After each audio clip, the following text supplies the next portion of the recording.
ఇంకొంచెం గట్టిగా చెప్తాను. జై శ్రీరామ్ లక్ష్మణ జానకి హర హర మహాదేవ.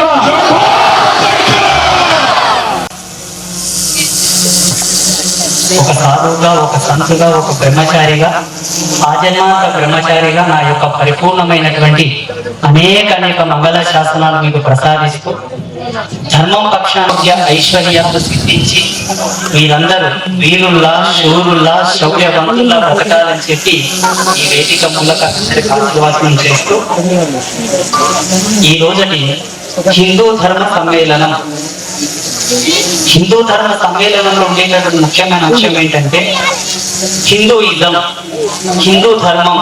ఏమిటి హిందూయిజం, ఏమిటి హిందూ ధర్మం? ఈ కాషాయం కండువ భుజాల మీద వేసుకుంటే హిందూ అనుకోవడం కన్నా ఇది వేసుకోవడం వల్ల ఉన్న లాభం ఏమిటి, ఎందుకు చేసుకోవాలని మన పెద్దలు మనకు చెప్తుంటే తప్పకుండా ఏ కార్యానికి వెళ్ళినా దీన్ని ఎదవి వేసుకొని పోయేవాళ్ళేమో. కేవలం ఇటువంటి సభలు, ఏదైనా పూజలు, మాలాంటి సాధువులు సన్యాసులు వస్తే దీన్ని వేసుకొని పోవడం అన్నది ఆనవాయితీగా చెప్పారు. కానీ కాదు. చూడండి, మనకి 7 రంగులు తెలుసు. ఒక్కొక్క కలర్కి ఒక్కొక్క సాంకేతికమైనటువంటి సందర్శనము, ఒక సాంకేతికమైనటువంటి ఆకర్షణ ఉన్నది. 7 వర్ణాలలో ఈ కాషాయ వర్ణం ఉండేటటువంటి ఆకర్షణ, ఆ రిఫ్లెక్టింగ్ పవర్, ఆ ఆకర్షితమైన శక్తి ఏంటో తెలుసా? భగవంతుని యొక్క కేంద్రీకృతానికి మనల్ని ఆకర్షించేటటువంటి వర్ణం ఈ భగవద్వర్ణం. ఇది మీరు ఎదమీ నేసుకున్నా, మీ ఇంటి పైన ఒక జెండా కట్టుకున్నా, ఏ శుభకార్యానికి వెళ్ళినా ఈ సెల్ల వేసుకొని పోతే, ఈ కలర్ తో ఉన్న కండువ మీ భుజాల మీద వేసుకొని పోతే భగవంతుడు ఆకర్షిస్తున్నావు, దైవ కళలు నీకు సమీకరణం అవుతున్నాయని సంకేతం. ఇది ప్రతి సెకండ్, ప్రతి నిమిషం, ప్రతి సందర్భంలో మనతో ఉండాలి. ఇది వేసుకోవడం వల్ల మీరు ఊహించలేనటువంటి అద్భుతాలు, మీరు ఊహించలేనటువంటి విశేషతలు మీ జీవితంలో ఆటోమేటిక్ గా ప్రవేశిస్తాయి. కొన్ని సందర్భాల్లో పూజలు చేసిన దాని ఫలము, తపస్సులు చేసిన దాని ఫలము, ఏమి చేసిన దాని ఫలము కేవలం ఈ వర్ణ సంకేతకంతోనే మీకు వస్తున్నది. అది దృష్టిలో పెట్టుకొని ఈ కాషాయపు జెండా ఎక్కడ కనబడినా అక్కడికి భగవంతుడి యొక్క అంశ వచ్చి వెళ్తుందని మేము చదివాం. అంతటి మహత్వపూర్ణమైనటువంటిది ఈ యొక్క వర్ణం. ఈ మధ్యలో చాలా మంది పెద్ద పెద్ద వాళ్ళు సోషల్ మీడియా ప్లాట్ఫామ్ మీదకి వచ్చి మాట్లాడుతున్నారంటే మన వాళ్ళు కాదు, వేరే మతాల వాళ్ళు. మొన్న రీసెంట్ గా ఆయన అన్నాడు, నేను చూసాను ఎవరైనా దాని మీద స్పందిస్తారేమో అని చూస్తే మన వాళ్ళు ఎవరు స్పందించలేదు. నేను మాట్లాడదామంటే ఈ మధ్యలో మన ధర్మంలో ఉండే పెద్ద మనుషులే నాకు ఫోన్లు చేసి నన్ను ఇప్పుడే తొట్లాలేసి భుజంగిస్తున్నట్టు నాకు పేరు పెడుతున్నారు, నన్ను లాలిస్తున్నారు. స్వామీజీ ఇది మాట్లాడకండి, అది మాట్లాడకండి, ఇది చెప్పకండి, అది చెప్పకండి అని చెప్తున్నారు మన పెద్దవాళ్ళే. ఇతర మతాల వాళ్ళు ఇంతవరకు ఎవరు నన్ను టచ్ చేయలేదు. ఏ ఒక్కరు కూడా నాకు ఫోన్ చేసి మీరు ఇది తప్పు మాట్లాడుతున్నారని ఏ ఒక్కరు చెప్పలేదు. మన వాళ్ళే, మన పెద్ద మనుషులే నాకు ఫోన్ చేసి ఇది మాట్లాడకపోయి ఉంటే బాగుండేదేమో అంటున్నాడు. ఆయన మొన్న రీసెంట్ ఒక సంఘటన జరిగింది. ఎవడో నాంపల్లి ఎమ్మెల్యే అట, ఆయన మతాన్ని ఆయన చెప్పుకోవడంలో తప్పు లేదు, అది రాజ్యాంగం మనకి ఇచ్చినటువంటి హక్కు. ఆయన ధర్మం గురించి ఆయన చెప్పుకోవడంలో తప్పు లేదు, అది ఆయన జన్మ హక్కు. వాళ్ళ తల్లిదండ్రులు వాళ్ళకి ఇచ్చినటువంటి హక్కు, ఆయన పుట్టినందుకు ఒక హక్కు, మనకే అభ్యంతరం లేదు. కానీ ఆ ప్రసంగంలో ఒక క్లిప్ ఆయన నాకు పంపించాడు. మా దినం వస్తే మిమ్మల్ని ఉరికిచ్చి కొడుతూ ఉంటే దాక్కోవడానికి ఏ సందులు, ఏ గొంతులు సరిపోవు అని ప్రసంగించాడు.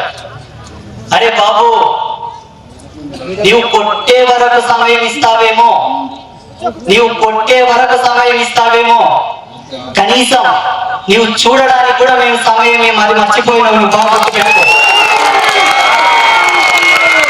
ఎందుకోసం అంటే అనాది నుంచి, సృష్టి ప్రారంభమైనప్పటి నుంచి అమ్మోరు తల్లికి పొట్టేలను, కోతులను నరకడం తెలుసు మాకు. ఎత్తి ఎత్తిన కత్తి ఎత్తినట్లనే ఒకే ఏటుతో తలకాయ ముండం వేరుపాటు చేసే కళ నాకు తెలుసు, అది మర్చిపోయాం. చూడండి, ప్రపంచానికి శాంతిని బోధించింది మన ధర్మం. ప్రపంచానికి శాంతిని బోధించింది మన ధర్మం. ప్రపంచానికి అనేక కళలు ధారపోసింది మన ధర్మం. అన్నింట్లో ప్రపంచానికి వీరత్వాన్ని కూడా రుచి చూపించినటువంటి ధర్మం మన ధర్మమే. ఇప్పటి వరకు ఏ స్వామీజీ కూడా ఇట్లా స్టేజ్ల మీదకి ఎక్కి ఇంత ప్రౌఢంగా మాట్లాడలేదేమో. కనుక గుర్తుపెట్టుకోండి, పరాశ్రీ స్వామి అనేవాడు సత్యంత వరకు నా జాతి కొరకు, నా ధర్మం కోసమే బ్రతుకుతాను నేను.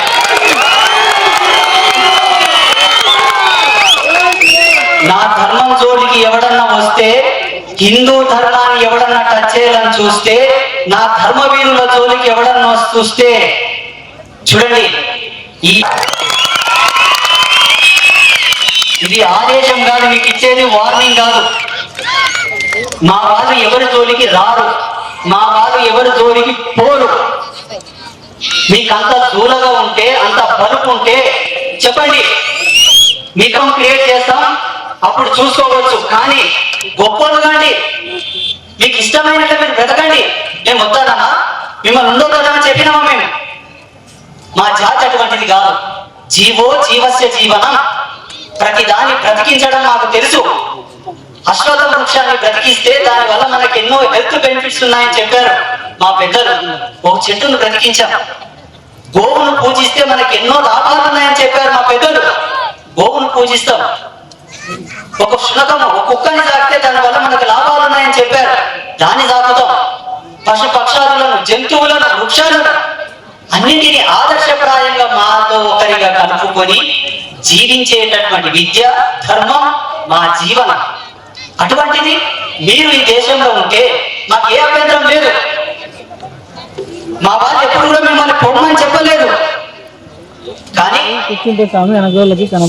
పాకిస్తాన్ లో మా వాళ్ళు లేరు, ఎక్కడ వెళ్ళిపోయారు. బంగ్లాదేశ్ లో మా వాళ్ళు లేరు, ఎక్కడ వెళ్ళిపోయారు. ఏమైపోయారు? అర్థాంతరంగా మాయమైపోయిందా? దేవుడు వచ్చి వాళ్ళని తీసుకుపోయిందా?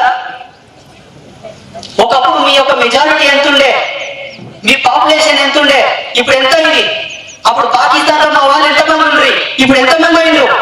బంగ్లాదేశ్ లో ఎంతమంది ఉండ్రి, ఇప్పుడు ఎంతమంది అయిండ్రు? ఎవడ్రా బతకనిచ్చేది?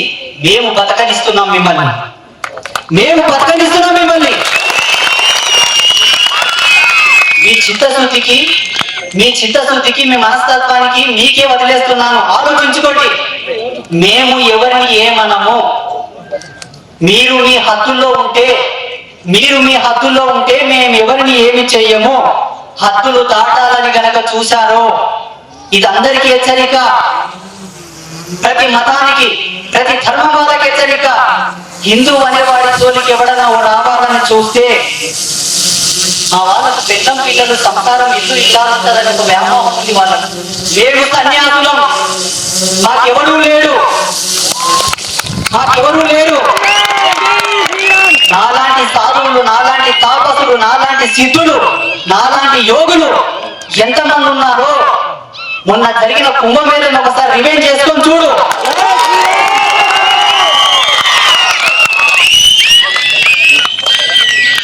మాకు త్యాగం తెలుసు. మా జన్మనే త్యాగం చేశాం, మా జీవితాన్ని త్యాగం చేశాం లోక కళ్యాణం కోసం. జరుగుతున్న అన్యాయాలను చూస్తూ ఉంటే కడుపు తరుక్కుపోతుంది. 9 నెలల కింద నేను ఒక స్టేట్మెంట్ ఇచ్చాను నారాయణపేట పట్టణంలో. బంగ్లాదేశ్ లో జరిగిన అల్లర్లకు వ్యతిరేకంగా ఒక స్టేట్మెంట్ ఇస్తే, మన హిందుత్వవాదులు, మన ధర్మంలో ఉన్న వాళ్ళే ఒక 10-15 మంది నాకు ఫోన్ చేసి, దయచేసి మీరు ఎక్కడ కూడా ఇటువంటి విషయాలు మాట్లాడకండి, మత కల్లోలాలు సృష్టించకండి అని నాకు ఫోన్ చేసి మన వాళ్ళు చెప్పారు. ఒరే పిచ్చి కొడుకులారా, నేను చెబుతున్నది ఇప్పటికీ కాదురా, జరగబోయేది. చూస్తూ ఉండండి, ఇంకెన్ని విఘాతాలు చూడవలసి వస్తుందో అని చెప్పాను. నిన్నటికి నేను ఒకటి జరిగింది. నిన్ననే 2 రోజుల కింద జరిగింది బంగ్లాదేశ్ లో. వాడు అమాయకుడండి, ఏదో ఒక మాట అన్నాడు. ఆ మాటలో పెద్ద తప్పు కూడా లేదు.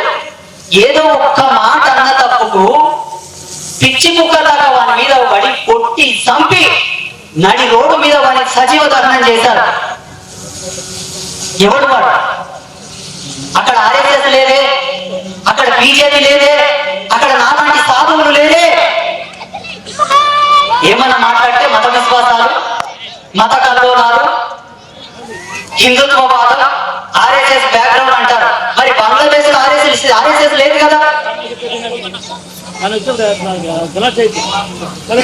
ఇదంతా మన ధర్మాన్ని, మనల్ని చాప కింద పెట్టి మడత పెట్టి, చాప కింద పడుకోబెట్టి మడత పెట్టి అణిచివేసేటటువంటి కుట్ర. చూడండి, ప్రపంచ దేశాలన్నీ కూడా ఇప్పుడు మన వైపు చూస్తున్నాయి. యూరోపియన్ కంట్రీస్ అన్ని కూడా మన ధర్మంలోకి వచ్చేసాయి. ఇలా భారతం ఏంటంటే, సింపుల్ గా చెప్పాలంటే ఒకటే, వాళ్ళు చేస్తున్న చేష్టల వల్ల వాళ్ళకే అనర్థం ఉన్నది, వాళ్ళకి తెలుసలేదు. భస్మాసురుడు కదా తన ఇంటి మీద తనే చేయి పెట్టుకొని కాలిపోయినటువంటి చేష్టలవి. చూడండి, భారతదేశం అనేది భరతుడు అనే చక్రవర్తి పేరు మీద ఈ దేశానికి భారతదేశం అని పేరు వచ్చిందని చెప్తుంటారు చాలా మంది చరిత్రకారులు. కాదు, భారతి, భారతి అంటే సకల కళామ తల్లి, సర్వ విద్యలకు, సర్వ మంత్రములకు, సర్వ జ్ఞానానికి, పరిజ్ఞానానికి, విజ్ఞానానికి ప్రతిరూపమైనటువంటి భారతి సరస్వతి మీద ఈ దేశానికి భారతదేశం అని పేరు. ఈ దేశం ప్రపంచానికే జ్ఞానం పెట్టినటువంటి మహా సరస్వతి. ఇటువంటి దేశం మీద నా మీకు దురుద్దేశం, ఇటువంటి దేశం మీద నా మీకు కడుపుమంట. ఒక్కడన్నా మాట్లాడుతున్నా బంగ్లాదేశ్ లో జరిగిన మానవకాండ గురించి? మాట్లాడతలేదు.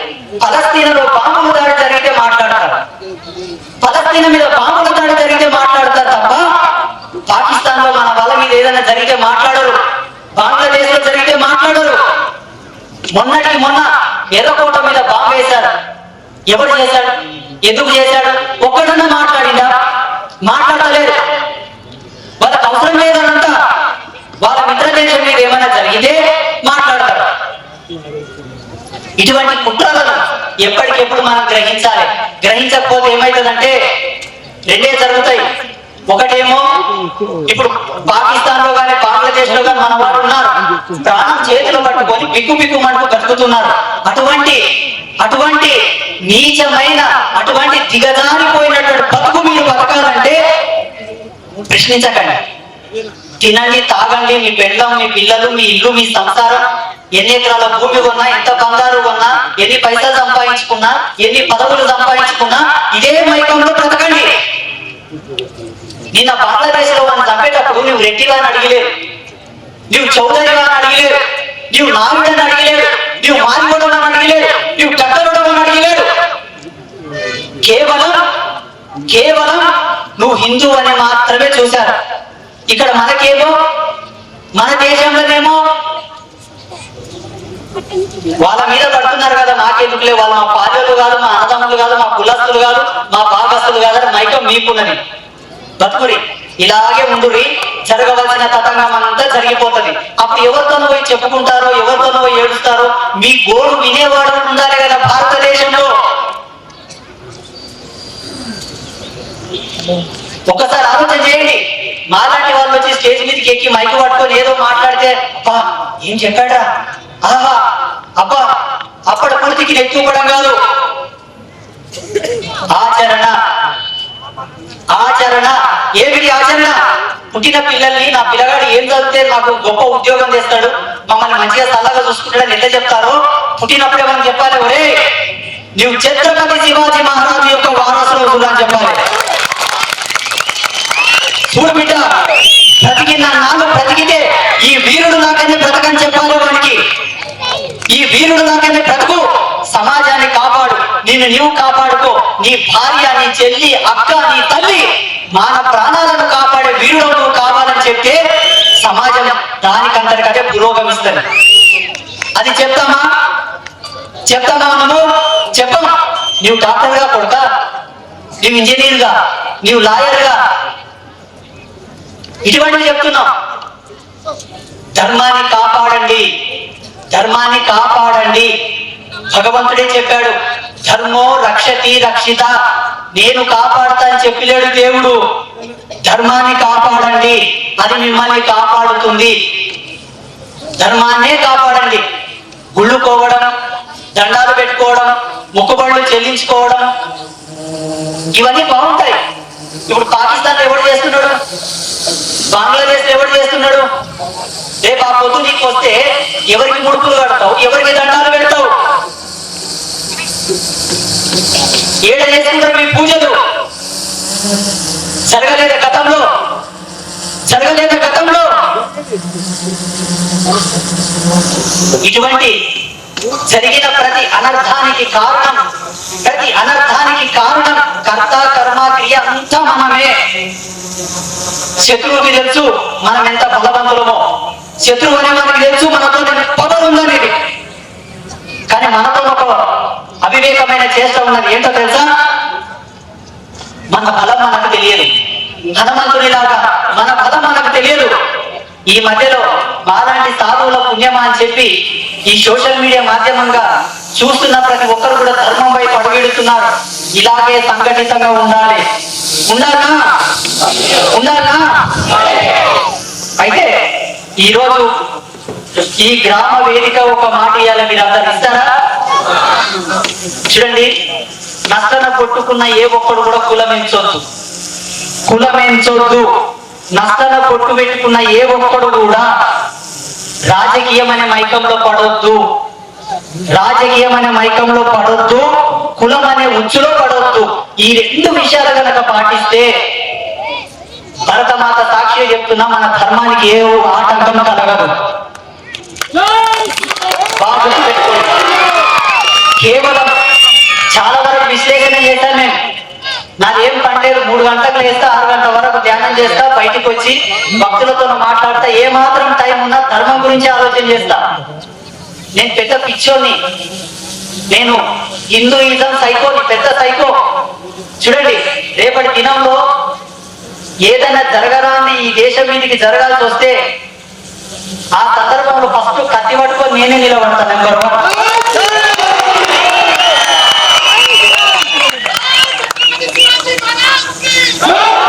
ధర్మం అంటే చాలా మందికి దేవుళ్ళు అంటే పిచ్చి ఉంటది, చాలా మందికి కొన్ని అంటే పిచ్చి ఉంటాయి. నాకైతే ధర్మమే పిచ్చి, హిందూయిజం అంటే పిచ్చి. ప్రాణమన్నా ఇస్తా అవసరం అనుకుంటే అది కూడా ఉంది నా లోపల. అది ఇంకొక విషయం ఏంటంటే, అమ్మవారు ఇక్కడ ఉన్న మాతలకు అందరికి ఒక విజ్ఞప్తి, మీ అమ్మాయిలను జాగ్రత్తగా కాపాడుకోండి. చదువుకు పంపుతున్న నా పిల్లలు అనుకుంటుంటారు మీరు, మీ పిల్లలు చదువుకోవడానికి వెళ్తున్నారు అనే భ్రమలో మీరు ఉండకండి. చెప్పండి, చూడమ్మా, నువ్వు చదువుకునే దగ్గర ఎవడన్నా వచ్చి నీ దగ్గరకు వచ్చి నిన్ను మైకంలో పెట్టాలని చూస్తే ఎవరి మాయలో పడవద్దు. ఇటువంటివి ఈ మధ్యలో ఈ 5-6 సంవత్సరాల కింద నుంచి చాలా జరుగుతున్నాయి మన ధర్మంలో. మన హిందూ యువతులని అందరినీ కూడా లవ్ జిహాద్ అనే పేరు మీద మన వాళ్ళందరినీ తీసుకుపోతున్నారు. ఇది కూడా మనం దీని మీద చాలా ప్రత్యేకమైన శ్రద్ధ పెట్టాలి. భారతదేశం మొత్తం దీని మీద సర్వే చేస్తే కళ్ళు బయలు కమ్మేటటువంటి నిజాలు బయటపడ్డాయి. ఇవన్నీ ప్రాథమికంగా మనం దృష్టిలో పెట్టుకోవాల్సిన అంశాలే. ఎవడో నాలంటోడు వచ్చి చెప్తే గుర్తు చేసుకోవాల్సినవి కాదు. వల్ల మీకుగా మీరు అన్నిటినీ గుర్తు పెట్టుకోవాల్సినటువంటి ప్రధానమైనటువంటి అంశములు. ఈ విధంగా ధర్మాన్ని మనమే కాపాడుకోవాలి. ఎవడో వచ్చి కాపాడతాడనే భ్రమలో మీరు ఉండకండి. మీరు నిలబడితే మీ కుటుంబం సుభిక్షంగా ఉన్నట్టనే, మీరు ధర్మం వైపు నిలబడితేనే భావి తరాలకి ఈ ధర్మం అందుతుంది. అది మీరందరూ గుర్తుపెట్టుకోండి. అలాగే ప్రతి ఒక్కరికి ఇంకొక చిన్న విన్నపం. ఏమిటా విన్నపం అంటే, పూజలు చేస్తాం, మాకేం లాభం వస్తుంది? గుడిపోతున్నాం, మాకేం వస్తుంది? ఏమి జరుగుతుంది? దీనివల్ల మాకేం వస్తుందని ఈ ఆశావాదపు చేష్టలు పనిచేయండి దయచేసి. ఎందుకోసం అంటే, భగవంతుని మీద ఏదో ఒక సాకు పెట్టి పూజ చేయొద్దు. ప్రతిదీ నీకు అర్థమయ్యేటట్లుగా నీకు రిజల్ట్ రావాలని ఏమన్నా రూల్ ఉందా? వాట్సాప్ నుంచి ఒక ఫోటో మనం ఎవరికో పంపుతాం, నీ కంటికి కనబడుకుంటా పోయి ఫోటో పడుతుందా? ఎట్లా పోతుందో పోతుంది. అవతల ఆన్ చేసి చూస్తే ఫోటో కనిపిస్తుంది.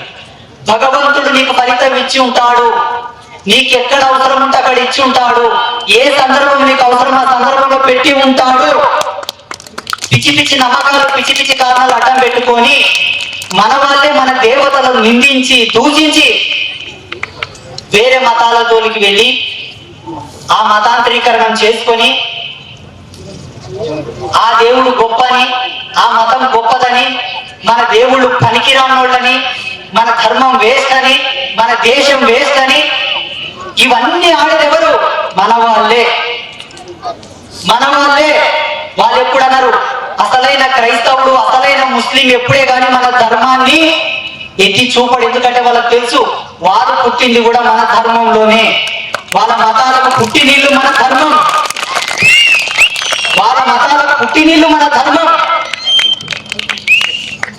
ఎవరైతే మన వాళ్ళు కన్వర్ట్ అయిన వాళ్ళు ఉంటారు చూడండి, వాళ్ళే మన ధర్మం మీద వేలెత్తి చూపుతున్నారు. ఈ మధ్యలో ఇంకొక పెద్ద మనిషి మొదలైండు. ఒక 5 వీడియోలు పంపించారు నాకు. మా రాజ్యం గనక వస్తే, మా ప్రభుత్వం గనక వస్తే, మా రాజకీయంలో మేము గనక గెలిస్తే రామాలయాన్ని కూల్చి బాబ్రీ మసీదు మళ్ళీ కడతామని ఒక స్టేట్మెంట్ ఇచ్చాడు. నీ తాత ముత్తాతలు వచ్చి అది జరగదు కాబట్టి ఆనాడు మా వాళ్ళు రాజ్యాల వారీగా విడిపోయారు. విడిపోయి ఈ రాజ్యం ఆ రాజ్యం, ఆ రాజ్యం ఈ రాజ్యం, చిన్న చిన్న రాజ్యాలకు ఐక్యమత్యం లేకపోవడం వల్ల అది జరిగింది. ఇప్పుడు అది లేదు. నీకు దమ్ముంటే ఒకసారి పోయి రామాలయాన్ని టచ్ చేసి చూడు. పిల్లలు అడగాలి ఇదంతా. గెలికేటోళ్ళు ఓలే, మాట్లాడేది ఓలే. మొన్న వానికి ఏం పేపాల్సిందట మాట్లాడేదికే ఉరికిచి కొడితే సందులు గొంతులు సరిపోవడానికి ఏం అవసరం? మన వాళ్ళు ఎవరన్నా అన్నారా? మన ఎమ్మెల్యేలు అన్నారా? మన మంత్రులు అన్నారా? మన హిందూ ధర్మంలో ఒక్క నాయకుడన్నా మాట్లాడతాడా? ఎవడో మాట్లాడు. వాళ్ళ బాధ్యతలు, వాళ్ళ విధులు వాళ్ళు నిర్వహిస్తారు. వాళ్ళ ఇల్లు, వాళ్ళ సంసారం, వాళ్ళ డబ్బు, వాళ్ళ సంపాదన, వాళ్ళ రాజకీయం వాళ్ళు చూసుకుంటారు. ఒక్కరన్నా మతాలకు విరుద్ధంగా ఒక్కరన్నా మాట్లాడతారా? మాట్లాడు. వాళ్ళు మాట్లాడతారు. ప్రతిఘటించి మనం మాట్లాడటానికి మన వాళ్ళు మనల్ని వచ్చి అయ్యా మాట్లాడకూడదు అంటారు. ఇదేం దౌర్భాగ్యం?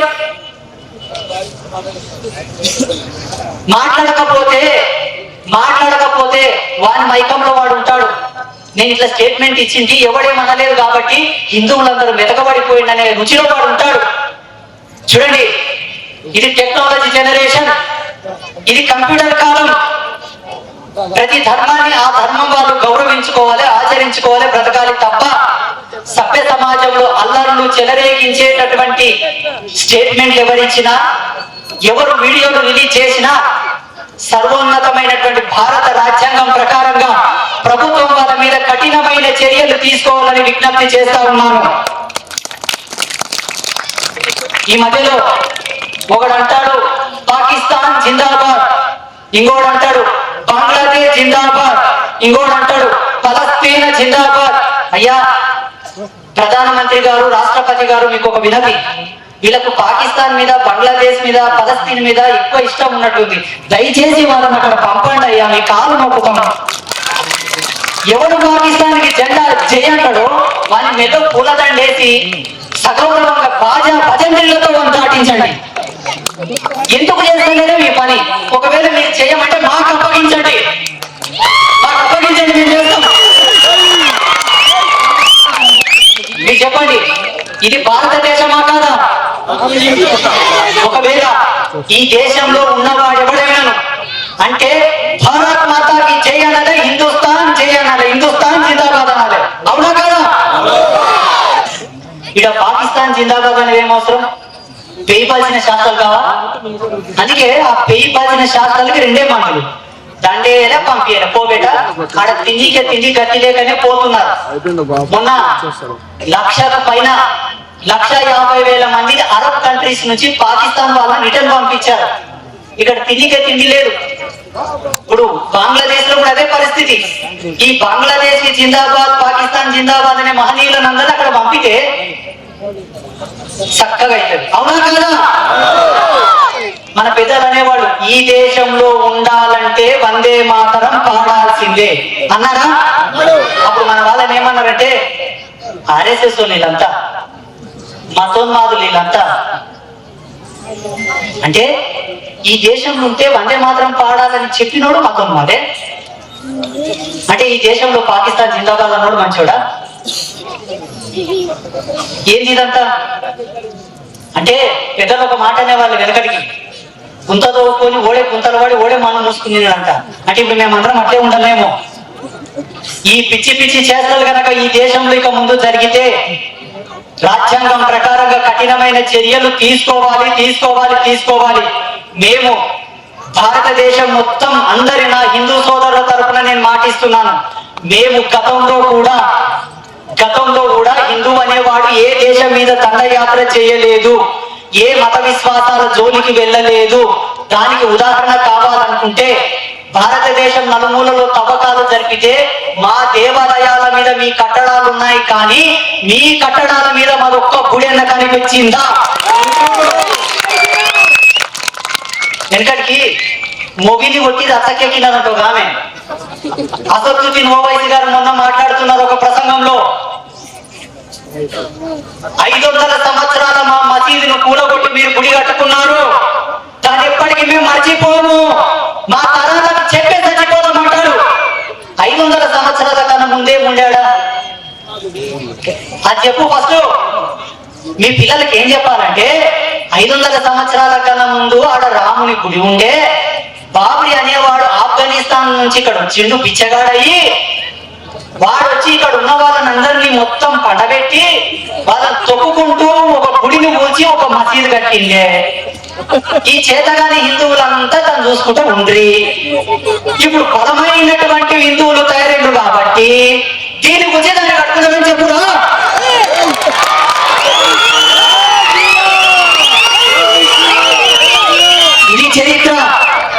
ఇది చరిత్ర. కృష్ణుడు పుట్టినట్లు ప్రమాణం మేము చూపిస్తాం. జ్యోతిష విజ్ఞానం ప్రకారంగా ఆ కృష్ణుడు పుట్టిన జాగాలో కూడా మసీదు ఉంది. దాన్ని తీయనా వద్దా? అయోధ్యలో ఉండేటటువంటి మసీదును కూల్చినందుకే నీవు ఇంత ఏడుస్తున్నావు. ఇంకా 2 ఉన్నాయి. ఒకటి కాశీ, 2 మథుర. ఇవి 2 జరుగుతాయి, చూసుకో. చూడండి, స్వామీజీ ఏదో పెద్ద సౌండ్ ఎక్కువ చేసి మాట్లాడుతున్నాడు ఏం తప్ప అని అనుకోకండి. సున్నితంగా కూడా మేము మాట్లాడగలం. ధ్యానం చేసి చేసి చేసి చేసి చేసి శాంతి అనేది పీక్ ఆఫ్ స్టేజ్ దాటిపోయింది. ఎందుకు గొంతిప్పుతున్నామంటే రేపు వచ్చేటటువంటి భవిష్యత్తులో జరిగేటటువంటి కళ్ళకు కనబడుతున్నాయి. ఎందుకోసం అంటే భవిష్యత్తు మీకెట్లా అర్థమైంది స్వామీజీ అంటే, నేను బ్రహ్మంగారి వారసుని, బ్రహ్మంగారు పుట్టిన జాతిలో పుట్టిన వాడిని. బ్రహ్మంగారు తపన చేసి కాలజ్ఞానం తెచ్చాడా లేదా? అలా భవిష్యత్తు మాకు కనిపిస్తుంది కాబట్టి చెప్తున్నా. ఒకవేళ మీకు కనిపిస్తే ఎవరైనా వచ్చి మాట్లాడతారు. ఈ పిచ్చి వాదాలు బంద్ చేయండి. మనమంతా ఒకటే, అన్ని మతాలు ఒకటే, మనమంతా భాయి లేదు, యాది లేదు. రెండే బొట్టు పెట్టనోడు, బొట్టు తీసినోడు, రెండే. బొట్టు పెట్టేటోడు, బొట్టు పెట్టనోడు, ఇవి 2 ఉన్నాయి. ఎవడైతే బొట్టు పెడతాడో వాడు నీ అన్న, నీ తమ్ముడు, నీ అక్క, నీ చెల్లెలు. బొట్టు పెట్టనోడు ఏమీగా శూన్యం, మనకు అవసరం లేదు. అవునా? మనమేమో తల్లి కన్నా గొప్పగా విశ్వమాతని, గోమాతని పూజిస్తాం. అవునా? మనము అమ్మాని కొలిచేటటువంటి అమ్మని తినేటోడు మనకెట్లా అన్నదమ్ముడు అవుతాడా? మరి ఎక్కడి నుండి వచ్చింది ఈ బాయి? ఎవరు చెప్పింది ఈ అన్నదమ్ముల వద్ద? ఇదంతా కుతంత్రం, ఇదంతా కుట్ర. ఏంటి వెనకడుకోకడు ఏమన్నాడంట, ఒరే పిచ్చోడా, గాడిదని నెత్తి మీద ఎత్తుకొని పోవరా, గాడిద మీద నువ్వు ఎక్కిపోరా అని అన్నాడంట. వాస్తవంగా గాడిద నుంచి దిగి గాడిద నెత్తి మీద వేసుకొని నడవడం సాగించాడంట. మన హిందువులనంతా గదే చేసింది. ఇప్పటికైనా ఒక ఆజన్మాంత బ్రహ్మచారిగా చెప్తున్నాను, మా మాటలో ఉండేటటువంటి సత్యాన్ని గ్రహించండి. ఈ దేశంలో ఉన్న మనమందరం కూడా అన్నా తమ్ములమే. ఎప్పటి వరకు వాడు అనుకున్నంత వరకు మనం అనుకోవాలి, మనం అనుకున్నంత వరకు వాడు అనుకోవాలి. వాడు అనుకోకపోయినా మనం అనుకున్న లాభం లేదు, మనం అనుకోని వాడు అనుకోకపోయినా లాభం లేదు. ఇదందరూ దృష్టిలో పెట్టుకోండి. మరొకసారి గట్టిగా ముక్త కంఠంతో ఈ పంచభూతాలు పరవశించిపోయేలాగా చెప్తాం. భారత్ మాతా కీ వందే. మంత్రులకు సెంట్రల్ గవర్నమెంట్ కూడా లెటర్లు రాయండి. ఉభయ తెలుగు రాష్ట్రాలు ఒక ఆత్మ లాంటివి. తెలంగాణ, ఆంధ్ర మనదంతా ఒకే జాతి, తెలుగు జాతి. ఈ జాతిని రాష్ట్రాల వారిగా విభజించుకున్నామే తప్ప భాష అంతా మనది తెలుగు భాషనే. అవునా? అవునా? అయితే ప్రతి పాఠశాలలో అది ఏ పాఠశాల అయినా పర్వాలేదు, ఈ దేశంలో ఉందంటే అది మదర్స్ అయినా పర్వాలేదు, ఒక క్రిస్టియన్ పాఠశాల అయినా పర్వాలేదు, అది ప్రైవేట్ స్కూల్ అయినా పర్వాలేదు, గవర్నమెంట్ స్కూల్ అయినా పర్వాలేదు, మన రెండు తెలుగు రాష్ట్రాల్లో మా తెలుగు తల్లికి మల్లెపూల దండ ఈ పాట పాడించాలి. అవునా? వందే మాతరం పాడించాలి. అవునా? జాతీయ గీతం పాడించాలి. అవునా? దౌర్భాగ్యం ఏంటంటే కొన్ని పాఠశాలల్లో మా తెలుగు తల్లికి మల్లెపూల దండ పాడట్లేదు. ఎందుకు పాడట్లేదు అర్థం కాదు. వందే మాతరం కూడా కొన్ని పాఠశాలలో పాడట్లేదు. ఎందుకు పాట పాడట్లేదు అర్థం కాదు. జాతీయ గీతం ఒకటే పాడుతున్నారు. చూడండి, వందే మాతరం, మా తెలుగు తల్లికి మల్లెపూల దండ, ఇవి రెండు ఈ తెలుగు రాష్ట్రాలకు, రెండు రాష్ట్రాలకు కూడా రెండు కండ్ల వంటివి. ఇవి తప్పకుండా పాటించాలి. ఇది పెద్దలందరూ కూడా దృష్టిలో పెట్టుకోండి. మీ అందరికీ పరిపూర్ణమైనటువంటి అనేక మంగళాశాసనాలను అందజేస్తూ పెద్దలకు ఒక చిన్న రిక్వెస్ట్. నేను చాలా దూరం వెళ్ళాలి కాబట్టి మీరందరూ నాకు అనుమతిస్తే నేను వెళ్తాను.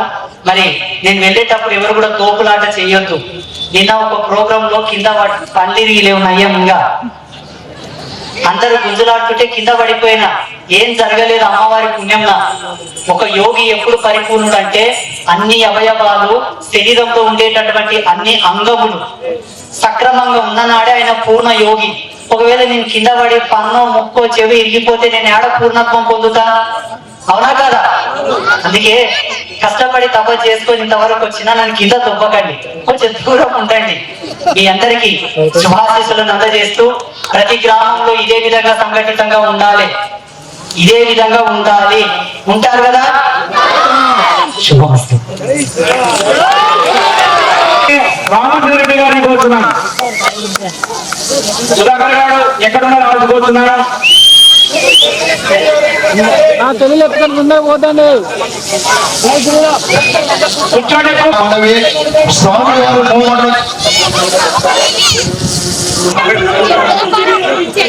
ఎవరో మొబైల్ ఉంది కదా నా చేతిలో ఉంది, ఎవరో మొబైల్ వాళ్ళకి ఇస్తానండి. స్వామి ఉంటారా? 2 నిమిషాలు దయచేసి కేటాయించండి. ఇంకా ప్రోగ్రాం కొనసాగుతుంది. దయచేసి స్టేజ్ మీదకి ఎవరు రాకండి, దయచేసి స్టేజ్ మీదకి ఎవరు రాకండి. మనవి పోలీస్ శాఖ వాళ్ళు శ్రీ శ్రీ పరాశక్తి వారికి జై, శ్రీ శ్రీ పరాశక్తి స్వామి వారికి జై, శ్రీ శ్రీ పరాశక్తి స్వామి వారికి జై.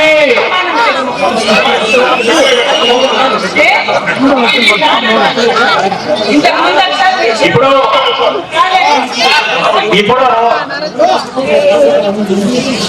సరస్వతి విద్యా మందిరం స్వామివారికి కానివ్వండి, స్వామివారికి రక్షవరేగా ఉండండి. సనాతన ధర్మం కోసం పోరాడుతున్న పరశ్రీ స్వామివారికి దానివ్వండి. ఇంకా చాలా ప్రోగ్రామ్స్ ఉన్నాయి, మీరు ఎవరు పోవద్దు, మీ సీట్లో మీరు కూర్చోండి.